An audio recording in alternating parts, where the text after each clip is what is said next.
Nakakalungkot nga ang nangyari sa isang Chinese mukbangers kung saan kilala nga ang nasabing Chinese mukbangers na ito sa pagkain ng talaga namang isang damakmak. Dahil habang naka-live nga daw ang mukbangers na Chinese at kinakausap ang kanyang mga viewers ay pumanaw ito. Pumanaw isang 24 anyos na mukbanger habang ito ay naka-live at ginagawa ang 10-hour eating challenge. Si Pan Xiaoting, 24 years old mula China, ay naiulat na namatay sa kalagitnaan ng kanyang pagla-live dahil umano sa sobrang pagkain nito.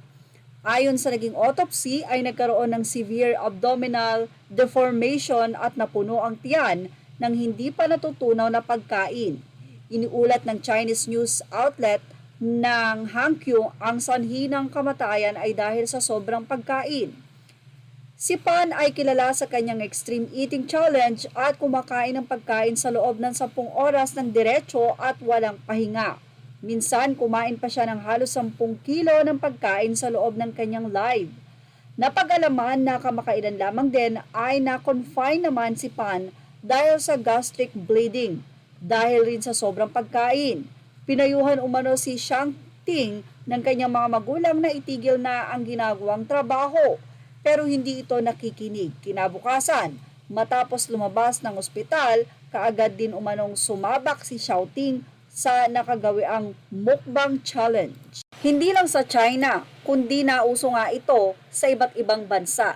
Ito ay nagmula daw sa Korea, ang salitang mukbang o ang pagkain ng labis-labis na pagkain.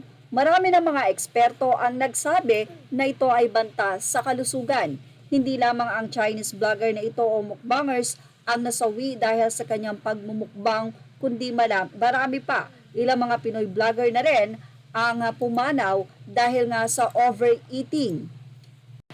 Kaya naman payo ng mga eksperto, lalo na sa medical na aspeto, na sana nga daw ay tigilan na ito ng mga nagmumukbang dahil hindi mo alam kung kailan ito magiging sanhi ng iyong kapahamakan.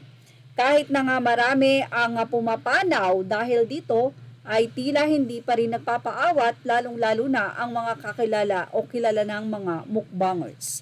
Well, yan ang ating Showbiz Now update. Images are all credit to the rightful owners. Thank you for watching Showbiz Now.